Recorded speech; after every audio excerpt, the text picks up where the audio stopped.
Assalamualaikum warahmatullahi wabarakatuh, anak-anak hebat kelas 4. Pada video kali ini kita akan belajar bab 9 dengan materi mengenal sholat Jumat, sholat duha, dan sholat tahajud. Sebelum kita belajar, alangkah baiknya kita berdoa terlebih dahulu ya. Ikuti Bapak, sama-sama kita membaca Bismillahirrahmanirrahim. Rabbi zidni ilman warzuqni fahman. Amin. Adapun tujuan pembelajaran kita kali ini yaitu menjelaskan ketentuan dan tata cara sholat Jumat dengan baik. Nah, untuk mencapai tujuan pembelajaran ini, Bapak berharap anak Bapak menyimak, mendengarkan, mengikuti pembelajaran ini dengan baik sehingga tujuan pembelajaran bisa kita raih, dan rugilah bagi anak yang bermain sambil belajar. Kenapa? Karena belajar tidak akan bisa diraih dengan bermain. Anak-anak hebat, sejak kapan sholat Jumat didirikan umat Islam? Anak-anak, kalian ingat kisah perjalanan hijrah Nabi Muhammad dari Mekah ke Madinah kan? Nabi Muhammad mendirikan sholat Jumat pertama dalam perjalanan hijrah. Beliau bersama rombongan melanjutkan perjalanan setelah beberapa hari tinggal di Kuba dan membangun Masjid Kuba. Ketika itu hari Jumat pagi. Sebelum sampai di Madinah, waktu sholat Jumat telah tiba. Rasulullah SAW bersama rombongan mendirikan sholat Jumat di perkampungan Bani Salim bin Auf, tepatnya di sebuah lembah Wadi Ar-Ranuna. Sekarang di tempat ini terdapat masjid yang diberi nama dengan Masjid Al-Jum'ah. Sebelum Nabi Muhammad tiba di Madinah, kaum muslimin telah mendirikan sholat Jumat. Sholat Jumat ini dipimpin oleh Abu Umamah As'ad bin Zararah. Abu Umamah adalah salah seorang dari 12 orang yang melakukan Bai'ah Aqabah II.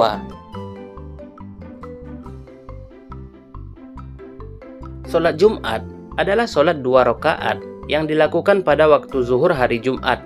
Sholat Jumat didahului dengan 2 khutbah. Sholat Jumat hukumnya fardu ain, kewajiban setiap orang. Nah, siapa saja yang wajib melaksanakan sholat Jumat?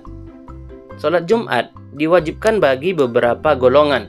Yang pertama muslim, yang kedua laki-laki, yang ketiga merdeka, yang keempat balik, yang kelima berakal sehat, yang keenam penduduk tetap atau mukim, kemudian yang ketujuh bebas dari aneka halangan yang dibenarkan agama, seperti sakit atau orang yang bertugas menjaga orang sakit parah.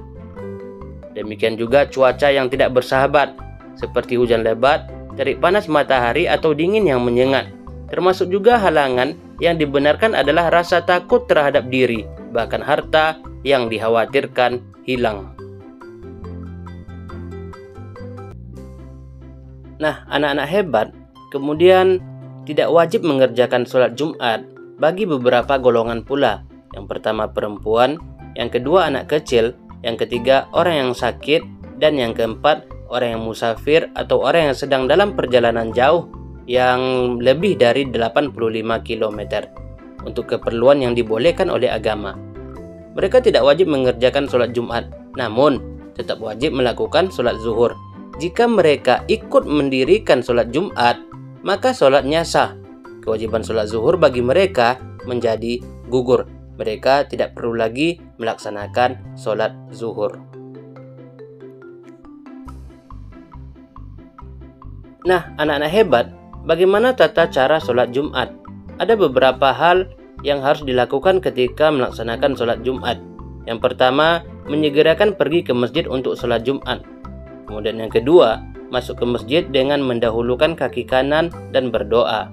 Kemudian yang ketiga, menjaga adab di dalam masjid. Antara lain menjaga kebersihan, tidak mengotori masjid, dan tidak berdiam diri bagi orang yang sedang junub atau haid. Kemudian yang keempat, dianjurkan melakukan sholat sunnah tahiyatul masjid. Sholat tahiyatul masjid adalah sholat 2 rakaat yang dikerjakan sebagai penghormatan ketika kita memasuki masjid. Kemudian yang kelima, dianjurkan melakukan sholat sunnah lainnya sebelum azan sholat Jumat dikumandangkan.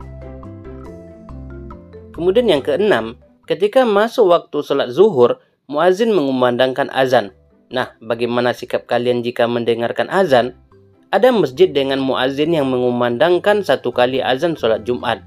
Ada juga yang mengumandangkan 2 kali azan. Pada masjid yang mengumandangkan 2 kali azan, setelah azan pertama, jemaah diberikan kesempatan untuk melakukan sholat sunnah qabliyah Jumat. Selanjutnya, muazin mengumandangkan azan kedua. Kemudian yang ketujuh, khatib menyampaikan 2 khutbah di atas mimbar sambil berdiri. Khutbah pertama dan kedua dipisahkan dengan khatib duduk. Ketika khatib duduk, jemaah dianjurkan untuk berdoa. Waktu antara 2 khutbah termasuk waktu mustajab untuk berdoa, dikabulkan doanya.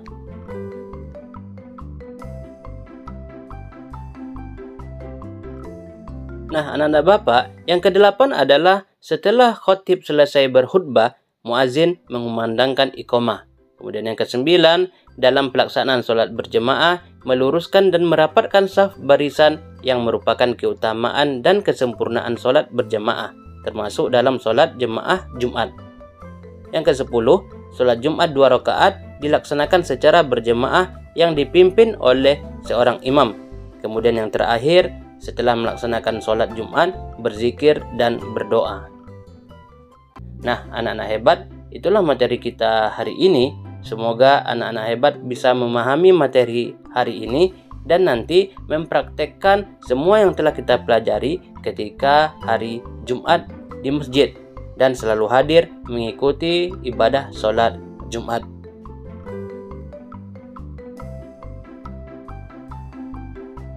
Terima kasih Bapak ucapkan untuk anak Bapak yang telah serius mengikuti pembelajaran kita kali ini. Sebagai motivasi, sebaik-baik umat, yakni orang yang belajar dan mengajarkan Al-Quran. Orang yang membaca Al-Quran akan dibalas setiap hurufnya dengan 10 kebaikan. Kita tutup materi kita kali ini dengan membacakan hamdalah. Alhamdulillahirabbil alamin. Assalamualaikum warahmatullahi wabarakatuh.